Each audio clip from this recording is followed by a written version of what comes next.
Hi, friend. Welcome to Wild and Waking, a sacred space for the woman unraveling what no longer fits, remembering the truth that's always lived inside her, reclaiming her joy, her voice, her power, and rising fully, fiercely, and without apology. I'm your host, Emily Rushell, and together we'll explore what it means to live in alignment, lead with soul, and awaken a life of abundance, authenticity, and purpose. Let's begin. Hello, and welcome back to Wild and Waking from a very stormy March day here in the middle of nowhere. Okay, today I want to dive into something that I feel like keeps presenting itself in many different ways, which usually means that there's something in there for us. And I think I'm seeing this come from a lot of different angles, which is why it feels particularly interesting for me to apply my 2 cents at this moment in time to this conversation. Now, once again, I am not an expert in all things. I am a chick on the internet who is on a lifelong journey of evolution and taking in new information and expanding my consciousness and growing. And so I am certain that there are other people who have conversations around this who know more about this than I do.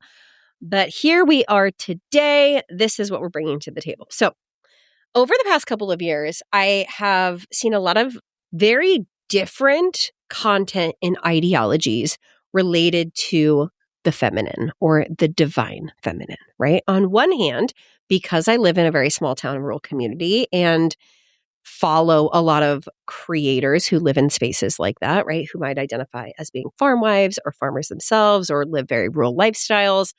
I feel like there, I kind of see one lens of, for lack of a better word, kind of this like trad wife ideology of the feminine and what it means to soften, right? And to maybe be passive or nurturing or caring, grateful, generous, right?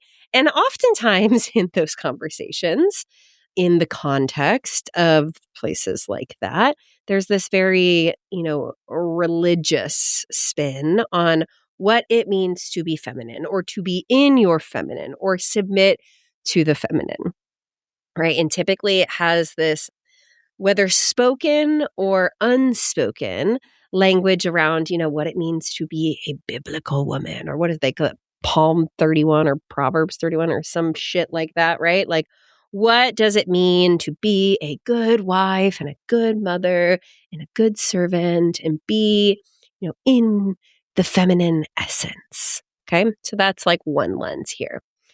Then, of course, I have very much been on my own journey of, I would say, really softening into the feminine in my own way, right? When I think about myself as recently as, 6 years ago, like I was in very masculine energy, very much in hustle culture, very much in productivity and worth being tied to achievement and output, or like what I could do for someone else, like how I was using my time.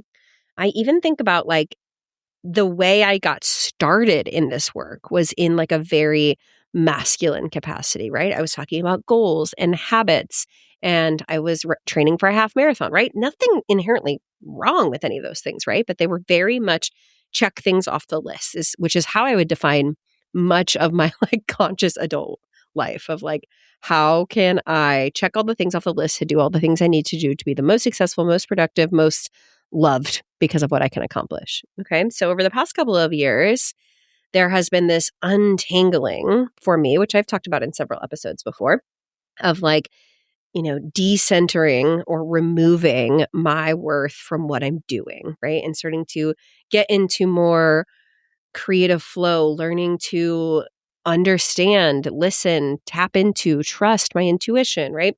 Starting to lean into the cycles of my body, understand the cycles of the moon, the cycles of the seasons. I even feel like as I have been going through this journey, right, there's so much more color and vibrancy that has become a part of my life. And even my style has kind of changed. Whereas I used to wear a lot of, jeans and t-shirts or structured blazers, things like that. And over the past couple of years, I've really started wearing more florals, flowy dresses, things like that. So in so many ways, I have softened into the feminine in that capacity. And then as I have been doing more intentional study around what I'll call the divine feminine, I see the fierceness, this like totally different perception and this fire and this rage and this sovereignty and this, creatrix of life and being the keepers of knowledge and spiritual connection and, life force itself. Almost like this dragon warrior energy of the feminine. And so it's just kind of opened up this really interesting conversation in my mind on like, what does it mean when we're talking about the divine feminine, right? And it often gets reduced to an aesthetic, so to speak. At best, it's like flower crowns and the moon phases and this like softness and the willingness to receive and like really granny hobbies. And at worst, like I started with, submission, trav wife expectations, like spiritual language being used to manipulate and convince women to outsource their autonomy to someone else, whether their partner or a different leader of an institution. But in my understanding of this today, I don't think that the divine feminine was ever meant to be reduced to just flowy fabrics and frolicking through the wildflowers. Although I freaking love flowy fabrics and frolicking through the wildflowers. But it's not just the softness. It is a walking, talking paradox. And the other day I was driving home, and so often when I'm driving or when I'm, walking or when I'm in the shower, like that's when the inspiration strikes. And I just had this like total drop-in moment of ideas coming into my brain and like needing to come out immediately. And so I jotted down these paradoxes of what the feminine looks like within myself, the way that I'm starting to understand it, and the way that so many women that I'm connected to are starting to really tap into in their lives as well. So it's the feminine, the divine feminine is creating beauty and whimsy while also carrying the rage of 1,000 lifetimes. The divine feminine is floral dresses and decentering men. The divine feminine is filling your life with color and joy while also burning down the systems that were never designed for your thriving. It's healing from hustle culture and learning to create from a place of alignment, intuition, and power. It's dancing around the fire with other women, worshiping the moon, and raising our babies together in community instead of isolation. It's teaching our daughters to trust their inner voice more than anyone else's expectations. It's being soft enough to receive, fierce enough to fight, and wise enough to know when to do each. It's throwing the old rules and boxes and paradigms out the window and doing the witchy, wild, intuitive shit that your ancestors were punished for. It's working with the elements, not the algorithm. It's honoring the cycles of your body, the rhythm of the seasons, the language of the moon. It's knowing that the life that you desire, anything that you want, is not something you have to earn. It's already yours. It's looking to the women who have come before you, who have come before us, who are from communities who have typically been silenced for guidance and truth. It is untangling yourself from systems like the patriarchy, from capitalism and white supremacy. Anything that asks you to abandon yourself and your intuition, your body, or your sovereignty in order to belong or play by the rules. It's taking all of this alchemy. It's coming home to your power, the willingness to sit in the unknown, the willingness to shift and evolve, the willingness to alchemize, to do the work, to change the world, right? And there's even a million different branches we could go off on, the archetypes of the feminine and what does it look like to move through the maiden, mother, crone energy or different goddess energies and all these different things that we can work with. But I think what it really comes down to is stepping into sovereignty, right? Releasing these external expectations that have been put on us, or that some might say have us in masculine energy.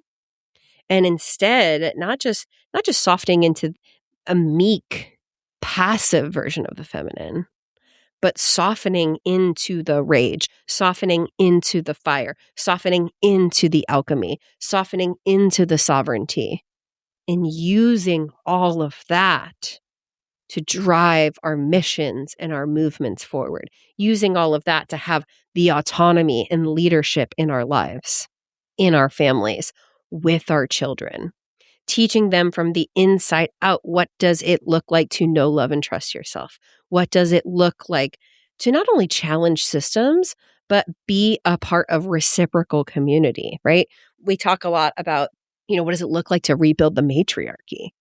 And it's not women on top, women in charge in a pyramidal, is that a word? In a pyramid structure in which we are used to, in this hierarchy of importance, in this hierarchy of belonging. But, if you imagine the matriarchy of this, this circle or this spiral of community care and reciprocity and respect for the land, for each other, for ourselves, when we are all operating as healed, whole, sovereign beings, then we can come together with less shame, anger, hatred, fighting over who is the most right. Now, what does this look like in our lifetime? I have no idea. I love the idea of matriarchy now. Rebuild the matriarchy and, let the women lead. But what does this look like? I don't know. But I know we'll figure it out together. One time I was having a conversation with a friend and feeling really overwhelmed by what are the roles that we're playing in driving systemic change? What are the roles that we're playing in trying to make this shitstorm better? And she was like, I have so much peace in knowing that I am but a small blip in the arc of humanity. That the best thing that I can do is step into my power, step into my truth, guide other women to do the same, and let that ripple effect do what it's meant to do. We are not meant to solve all of the problems in this lifetime. We are a piece in the story of humanity. It's not your job. It's not my job to do it all and see it through. And what is the end, right? We are here to do our part in being of service to ourselves, to the world, to each other, to this land we're blessed to be a part of. And I think that's where this piece really clicks in for me, of returning to the divine feminine and returning to the feminine power and empowering so many other women like you and I to do the same. We do not struggle with imposter syndrome. We do not struggle with confidence. I mean, those are symptoms that we put Band-Aids on and we seek solutions for. But it's really a symptom of a disconnection from self and a fear of our power. And so when I think of the divine feminine, I think of, yes, the whimsy, the joy, the florals, painting so many walls in my house pink, rejecting the hustle, worshiping the moon, dancing around the fire, laughter, joy, sisterhood, community, ritual, creativity. But I also see the fire of truth and the fire of channeled rage and the fire of not only burning things down that are not serving us, but building them better together. So would love to hear your thoughts. And I look forward to, if I recorded this episode 1 year from now, what will I say? What will I know? What will I understand? What will I be? As I've said for many, many years, I hope that 5 years from now, I have a totally different perspective because I have learned and understand so much more. But for today, that's what's on my mind. So shoot me a DM if this resonates, if you have any questions or if you have thoughts to add. And yeah, I'd love to continue the conversation. Until next time, I'm really, truly so very grateful for you. See you soon. Hey friend, I hope this conversation sparked something real in you. Something that feels like truth, curiosity, or the courage to keep becoming. If this episode resonated, I'd love for you to share it. Take a screenshot, post it to your stories, or send it to one of your friends. You can always find me over on Instagram at Emily Rushel, where I love continuing these conversations and hearing your takeaways. Truly, your DMs are one of my favorite parts of podcasting, so don't be shy. I'd love to reflect and connect with you over there. I'm so grateful to be surrounded by a community of women who ask hard questions, sit in the discomfort of the unknown, blaze new paths forward, and ultimately come home to their wild and waking selves. See you next week.